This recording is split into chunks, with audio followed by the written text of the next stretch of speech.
Welcome to First Unitarian Society of Minneapolis, the birthplace of Congregational Humanism. We carry on that tradition of free thought today, dedicated to promoting a free search for truth, meaning, and justice. Our web address is firstunitarian.org. I'm David Breeden, Senior Minister. Welcome. Can credit card companies predict with 98% accuracy which of their customers will divorce in the next 3 years? Visa denies it, but a Google executive made a claim in an offhand comment in a conference. Why would credit card companies even care about your divorce? For one reason, during and after divorces, of course, people don't pay their credit card bills. And for another reason, credit card companies can now alert their affiliated retailers to market to consumers based on their life events. It's called data mining. It's only becoming more sophisticated as computers crunch more and more numbers faster and faster. Nicholas Sorelli, a staff writer for the Daily Beast, writes this, quote, "Predicting people's behavior is becoming big business and increasingly feasible in an era defined by accessible information. Data crunching by Canadian Tire, for instance, recently enabled the retailer's credit card business to create psychological profiles of its card holders that were built upon alarmingly precise correlations. Their findings: card holders who purchase carbon monoxide detectors, premium bird seed, and felt pads for the bottoms of their chair legs rarely missed a payment. On the other hand, those who bought cheap motor oil or visited Montreal's pool bar called Sharks were a high risk. Quote, if you show us what you buy, we can tell you who you are, maybe even better than you know yourself, end quote, a former Canadian Tire exec said.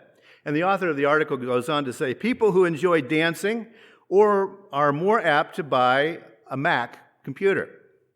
People who like The Count on Sesame Street tend to support legalizing marijuana. Pug owners, the dog, right? Pug owners are often fans of The Shawshank Redemption.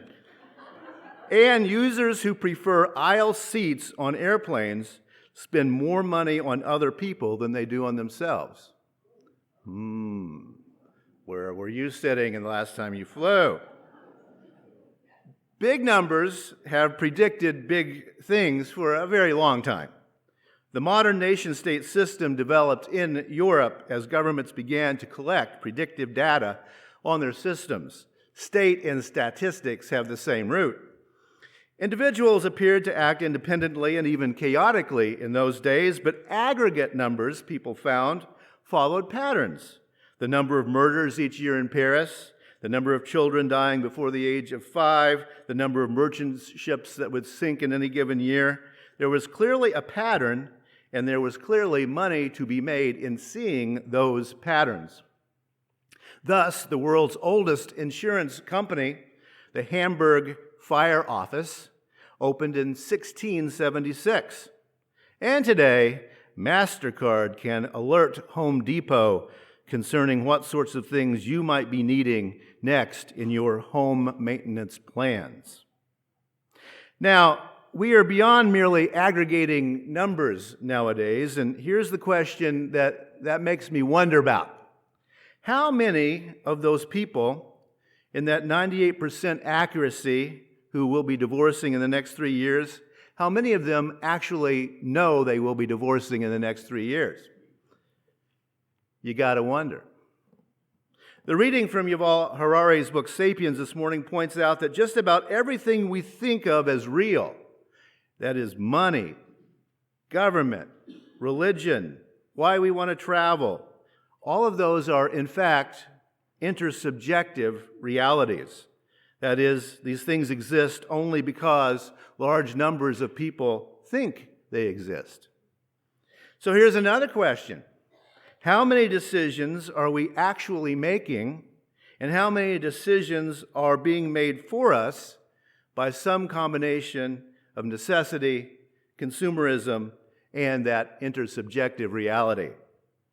Where is yourself in all of this? In terms of belonging, what actually belongs to each of us? Now, the theme for the month of October is belonging, and I'll be speaking 3 times in October, and so I intend to look at 3 aspects of belonging. Today, the self. Next time I speak, belonging into a community, and then belonging to the cosmos. But today, we'll start out with the little things, ourselves. The concept of a rational self with free will has been foundational to Western religions, philosophies, societies, and laws. Recently, however, the conception of what a self is has come under fairly strong pressure. I contend that the first priority of any religion or any philosophy of life has to do with the construction and maintenance of a self that interacts with the world in a productive, healthy way. But what that might mean is kind of a moving target. Now, Daniel Jahn, who is a cognitive neuroscientist, relates a strange tale from medieval France. In 1457, a partially eaten child was found. Investigation showed a sow and her piglets were nearby, and they were likely the culprits.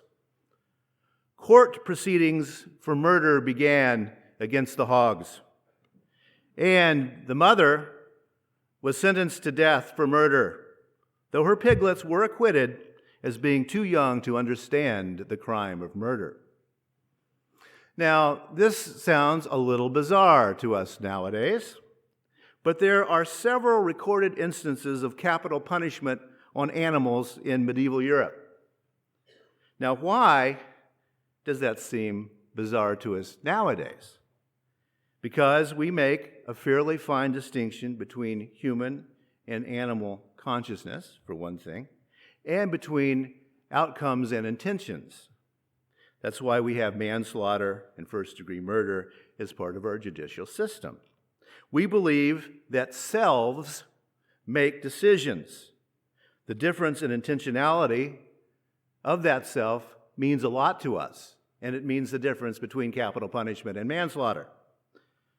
But how intentional are we really?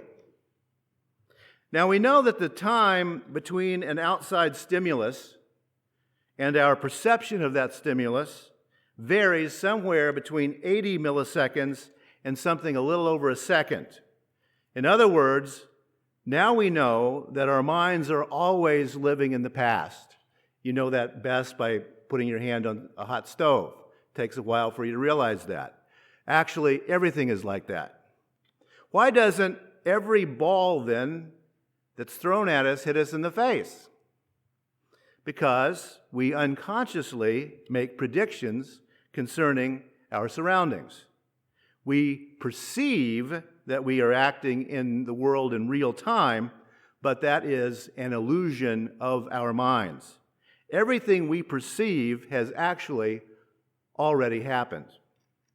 The brain is a predictive machine that functions to reduce uncertainty.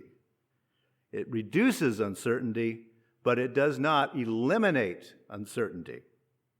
Research into this phenomenon has led some researchers to think that some mental illnesses are caused by a malfunction in this predictive system. It may be that some people begin to experience a disassociation between their predictive expectations and what actually appears to be happening. So you say, who did that? Where did that voice come from? The disassociation, of course, can have tragic consequences. On a more mundane level, one theory concerning dyslexia, which I have, is that between the perception of the object through sight or hearing and the brain's registering of that object, a decay of information occurs so that, for example, the difference between a U and an O is completely lost in the transmission.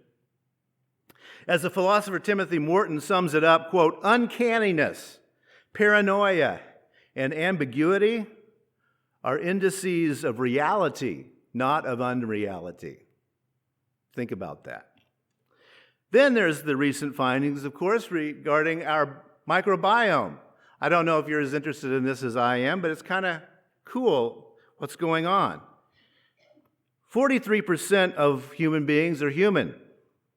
The rest is bacteria, viruses, fungi, and stuff like that. Now, in terms of our genes, we're even more outnumbered. We have 20,000 genes sending information. Our microbiome has 20 million genes. Who's in charge? Now, today we don't know what all of that means. What is clear is that we are not the rational actors that human beings have long considered ourselves. As if you look in your order of service, the philosopher John Gray, a British philosopher, says, quote, "The human mind is programmed for survival, not for truth." For survival, not for truth. And I might add that the science fiction writer Octavia Butler pointed out long ago that reality is whatever happens. Right? When Confucius was teaching some 2,500 years ago, he said that the goal of a good life is kei ji fu li, which means roughly to subdue self and observe proprieties. Now, one of his disciples one day is reported to have asked Confucius what goodness meant and how to do it. And Confucius answered this way, quote, restraining yourself and returning to the rights constitutes goodness. The key to achieving goodness lies within yourself. How could it come from anyone else? End of quote. By the way, Confucius rated goodness as number one as the goal of life, not happiness.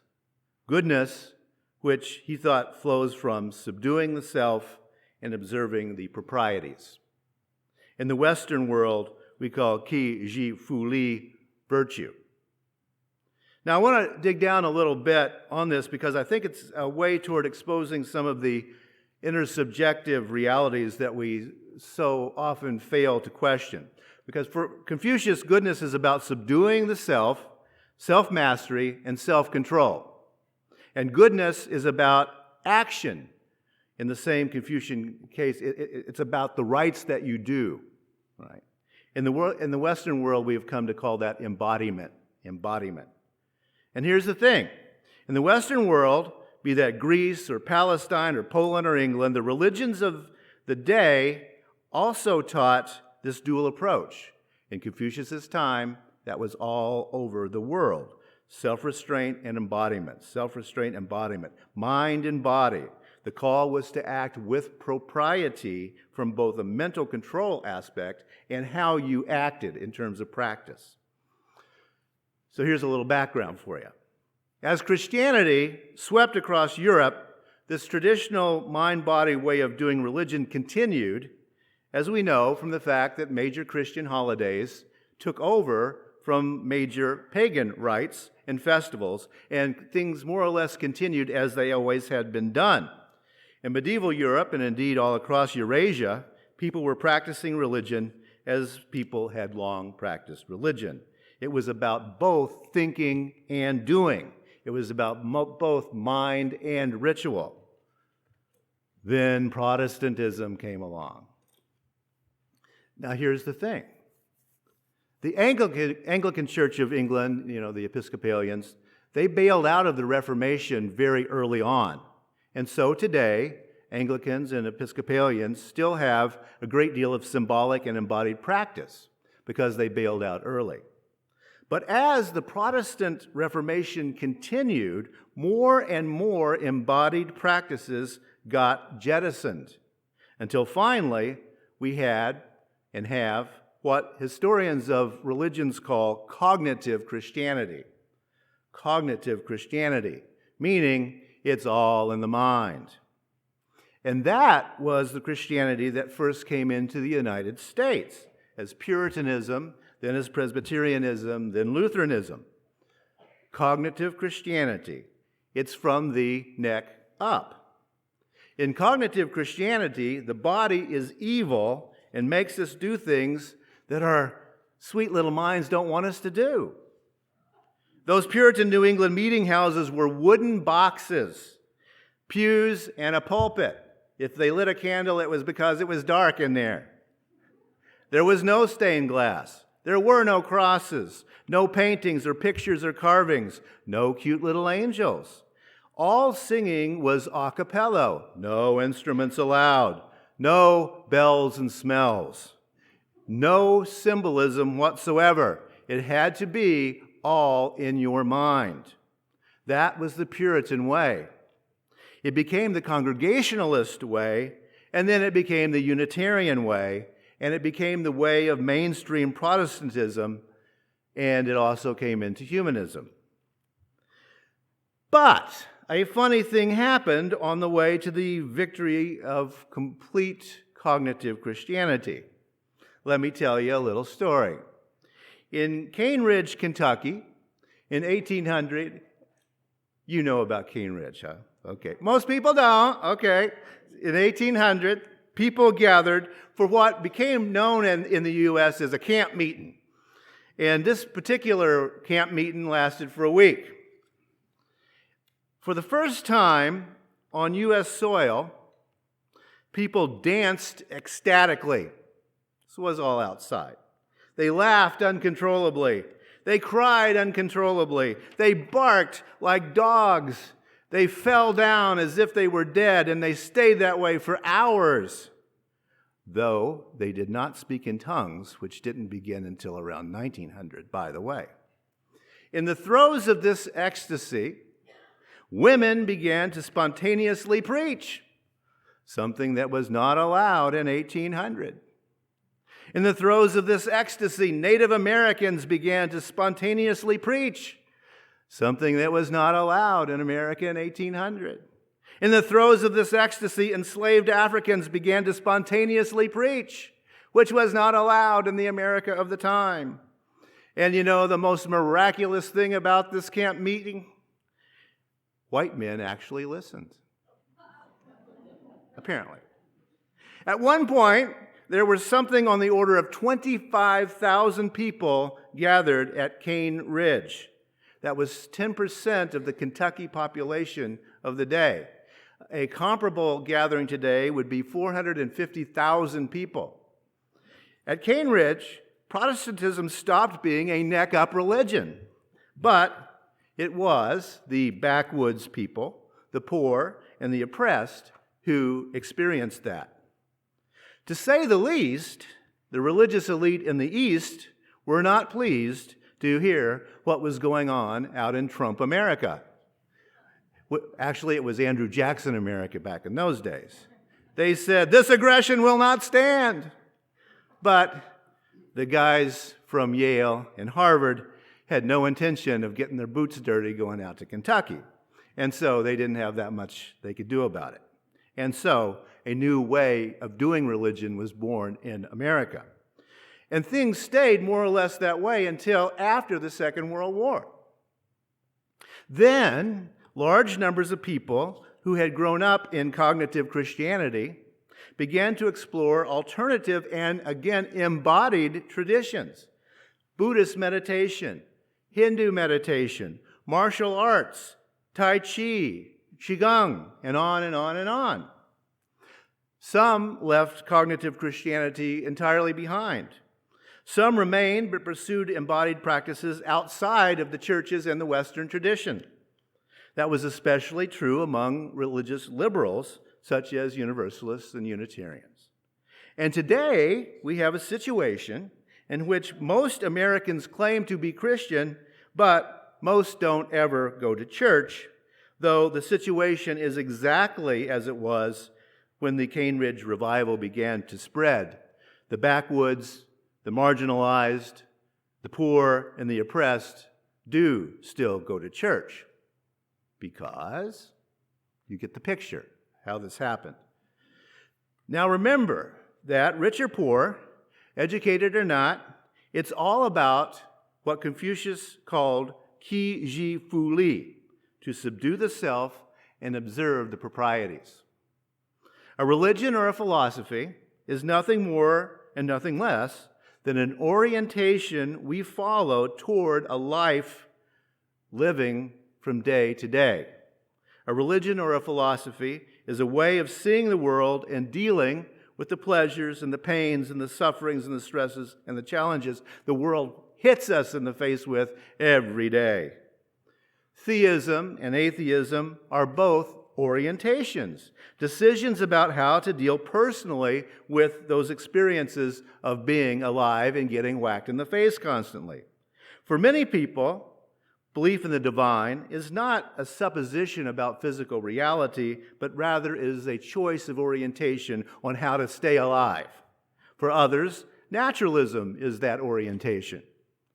How do we go about living a life of integration rather than fragmentation? That's the question every day from moment to moment.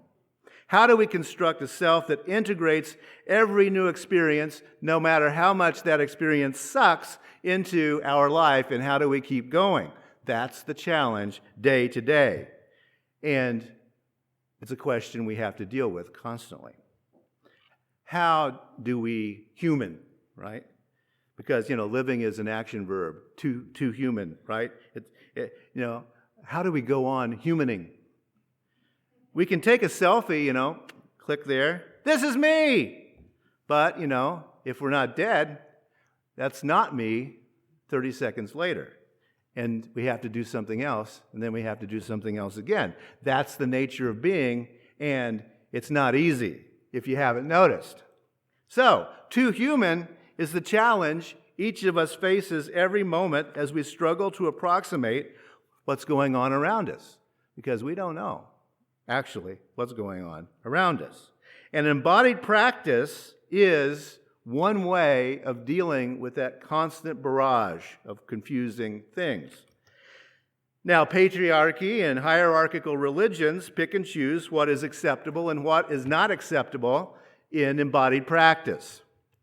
Men have declared for years that women's work is not a religious practice. Things like cooking, cleaning, sewing, nurturing, gardening. But you know what? Patriarchy is dead wrong about all that. Things like cooking, cleaning, sewing, nurturing, and gardening are, or can be, embodied religious practices if you want to make them so and get in the right frame of mind. As Confucius well knew, embodied practice is about interconnectedness and being part of something larger than yourself. Embodied practice is a way to frame up your interconnectedness. Embodied practice is about both being and doing at the same time. Integration. Now, hitting the road can be an embodied practice. Some of us are old enough to remember hitchhiking as a spiritual practice.